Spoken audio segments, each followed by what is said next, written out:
Danny Healy Rae is blaming poor road conditions around Killarney on the ferries, according to his daughter Maura.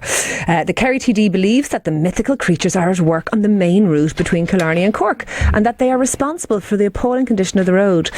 His daughter Maura told a meeting of the Killarney Municipal District Council that her father is convinced that the ferries are interfering at the road at Glenfesk on the outskirts of Killarney, and a plant hire owned by Healy Rae has earned €8.7 million. Not so away with the ferries, it would seem. Yeah, he's good with the money, and in state and county council contracts over the past 2 decades.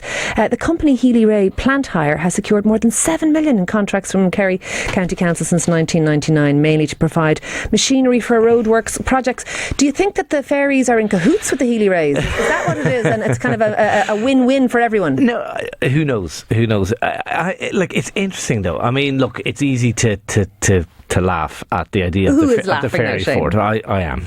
But I know loads of people. There's a ferry fort near our house where I grew up, and there are loads of people out there who actually think you should not disturb a ferry fort, and he wouldn't be alone in that. Did they disturb the ferry fort near where you lived?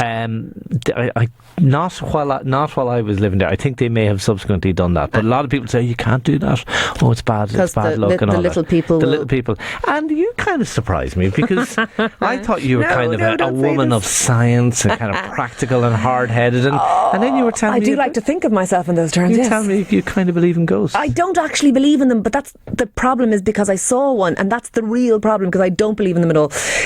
Yes, I did stay in a castle, Markree Castle, down in Sligo once, and I was in adjoining rooms with my 2 eldest kids, who were about 2 and 4 at the time, and it was about 3 in the morning, and I could hear them running around, scampering around the room, giggling at 3 in the morning, and I had a baby in my room with me, and I was thinking, these little pets, I must go in and tell them to go straight back to sleep. And I was walking out of my room into their room, and there was a little hallway between the 2 rooms, and the door opened, and then the scampering feet ran back into their room, and I thought, they're monkeys, and I went into the room to say, go to sleep, you're going to wake up the baby, and they were both fast asleep already in the bed. Okay, right. And they weren't messing, because I'm good at spotting that. But you could have been delirious with tiredness and all that kind of stuff. The thing is, lots of people have said that, but I have never been delirious before, nor have I ever sleepwalked before, and nor have I ever had a dream that I couldn't tell from reality before. But yet, I just think there has to be some other explanation. And I did spend the next day jumping up and down in front of the door to see if I could make it open with my footsteps and all that, because there had to be science,